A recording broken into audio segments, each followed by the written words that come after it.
ரீசெண்டாக யூபிஐ வந்து கர்நாடகாவில் பேன் பண்ணாங்க.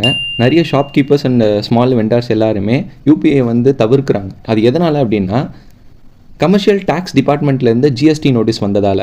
இந்த ஜிஎஸ்டி நோட்டீஸ் என்ன சொல்லுது அப்படின்னா, அவங்களோட டிரான்சாக்ஷன், அதாவது அவங்களுடைய யூபிஐ டிரான்சாக்ஷன் வந்து 40 lakhs மேலே இன்கம் ரிசீவ் ஆகிருக்கு அப்படின்னா, அந்த டிரான்சாக்ஷனை ரெக்கார்ட் பேஸ் பண்ணி அவங்க வந்து ஜிஎஸ்டி நோட்டீஸ் வந்து அனுப்பிச்சிருந்தாங்க. இது வந்து குட்ஸ் விற்கிறவங்களுக்கு, அதாவது பொருளாக விற்றவங்களுக்கு 40 லட்சம் எக்ஸீடாக இருந்ததுன்னா அவங்களுக்கு வந்து ஜிஎஸ்டி ஃபைல் பண்ணியிருக்காங்க.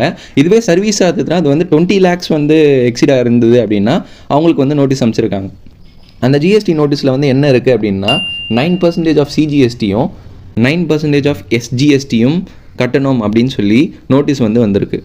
பட் இந்த நோட்டீஸ் வந்து ஒரு பெரிய கடைக்கு அமைச்சிருந்தா அதெல்லாம் வந்து வாஸ்தவம். ஃபார் எக்ஸாம்பிள், ஒரு டிபார்ட்மெண்டல் ஸ்டோருக்கு இந்த நோட்டீஸ் அமைச்சிருந்தா இது வந்து அந்த டிபார்ட்மெண்ட் ஸ்டோர் மினிமம் எப்படியும் ஒரு வருஷத்தில் ஒரு 40 லட்சம் ஏர்ன் பண்ணியிருப்பாங்க யூபிஐ மூலமாக. பட் இந்த ஸ்மால் ஸ்ட்ரீட் வெண்டார்ஸ்க்கு எல்லாமே இந்த நோட்டீஸ் வந்ததால் இது வந்து ஒரு பெரிய பிரச்சனையாக இருக்குது. சில பேர் வந்து ஒரே அக்கௌண்ட்டை வந்து எல்லாத்துக்குமே யூஸ் பண்ணுவாங்க. ஃபார் எக்ஸாம்பிள், இப்போ வந்து பர்சனல் அக்கௌண்ட்டாகவும் ஒரே இதுவாக யூஸ் பண்ணுவாங்க, பிஸ்னஸ் பர்பஸ்க்கும் ஒரே அக்கௌண்ட்டாக யூஸ் பண்ணுவாங்க.